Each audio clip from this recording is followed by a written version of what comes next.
Assalamualaikum warahmatullahi wabarakatuh. Selamat pagi dan Om Swastiastu. Perkenalkan, nama saya Ninyo Manareswari dengan akhiran NIM 247. Di sini saya akan mempresentasikan materi tentang gizi dan ekonomi. Apa sih gizi dan ekonomi itu? Nah, gizi ini adalah substansi organik yang dibutuhkan organisme untuk fungsi normal dari sistem tubuh, pertumbuhan, dan pemeliharaan kesehatan. Gizi di sini merujuk pada aspek kualitas dan kuantitas makanan yang dikonsumsi oleh individu ataupun populasi. Nah, gizi yang baik itu penting untuk pertumbuhan, perkembangan, atau kesehatan manusia. Gizi yang mencakup nutrisi yang baik atau nutrisi yang seimbang, di dalamnya itu terdapat karbohidrat, protein, lemak, mineral, dan vitamin. Nah, gizi yang tidak memadai dapat menyebabkan masalah kesehatan seperti kekurangan gizi, obesitas, stunting, maupun masalah gizi kesehatan lainnya. Kemudian, apa sih itu ekonomi? Nah, ekonomi di sini merujuk pada produksi, distribusi, dan konsumsi sumber daya dalam masyarakat. Ekonomi di sini memainkan peran penting untuk menentukan akses individu atau kelompok terhadap makanan dan gizi yang memadai. Apa sih hubungan gizi dan ekonomi? Nah, gizi ini erat kaitannya dengan ekonomi dalam beberapa bidang. Yang pertama ada keseimbangan gizi, pendidikan dan pengetahuan gizi, biaya kesehatan, pekerjaan, dan produktivitas. Mari kita bahas satu persatu. Yang pertama ada keseimbangan gizi. Kondisi ekonomi yang sulit, individu mungkin cenderung mengonsumsi makanan yang lebih murah dan rendah gizi. Nah, ketika seseorang dengan ekonomi yang rendah, pasti dia akan lebih cenderung memilih makanan yang lebih murah, contohnya makanan olahan. Nah, makanan olahan ini banyak sekali mengandung gula tinggi, lemak jenuh, dan juga kandungan gizinya yang sangat kurang. Nah, dengan mengonsumsi makanan olahan ini dapat menimbulkan masalah gizi seperti obesitas ataupun kekurangan gizi. Yang kedua ada pendidikan dan pengetahuan gizi.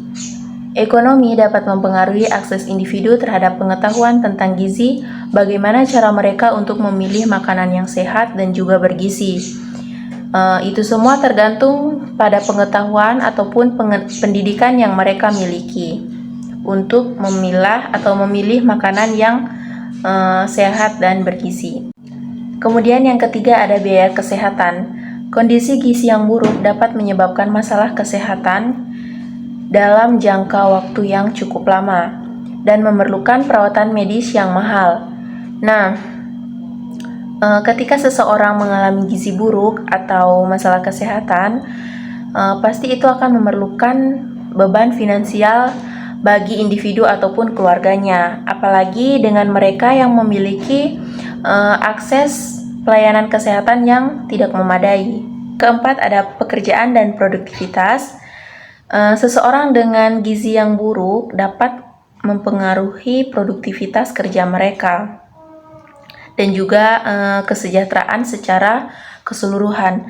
Nah, misalnya orang dengan gizi yang buruk, otomatis mereka itu akan terlihat seperti lemah, lesu, dan otomatis mereka akan malas untuk melakukan sesuatu karena kekurangan gizi tersebut atau gizi buruk. Yang selanjutnya, upaya untuk meningkatkan gizi dalam bidang ekonomi.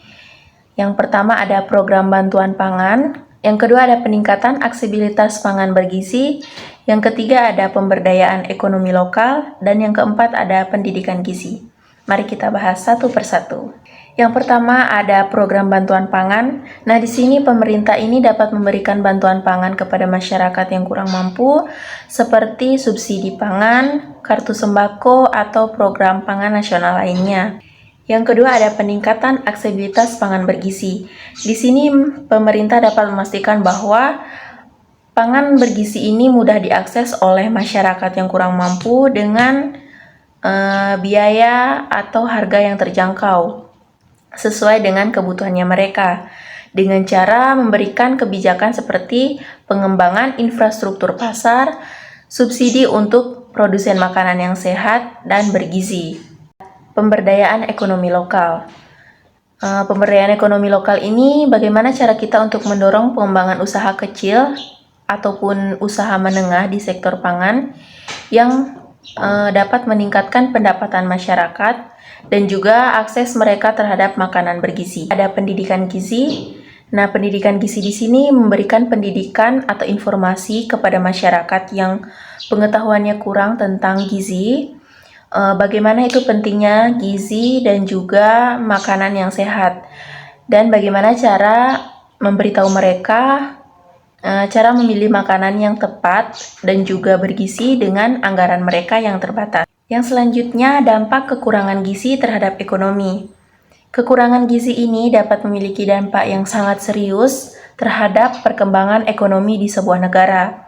Salah satunya adalah berkurangnya produktivitas karena individu yang menderita kekurangan gizi ini cenderung memiliki energi yang rendah dibandingkan orang yang gizinya tercukupi atau gizinya seimbang. Orang dengan gizi kurang atau kekurangan gizi, dia itu akan rentan terhadap penyakit atau lebih mudah terserang penyakit dibandingkan orang yang dengan gizi baik atau gizinya terpenuhi. Dan pada gilirannya kekurangan gizi ini dapat mengganggu kinerja mereka dalam pekerjaan. Nah, seperti yang saya katakan tadi bahwa kekurangan gizi ini dapat mempengaruhi kinerja seseorang untuk melakukan suatu pekerjaan. Jika seseorang mengalami gizi yang buruk, maka produktivitas kerjanya itu akan menurun dibandingkan orang yang gizinya tercukupi.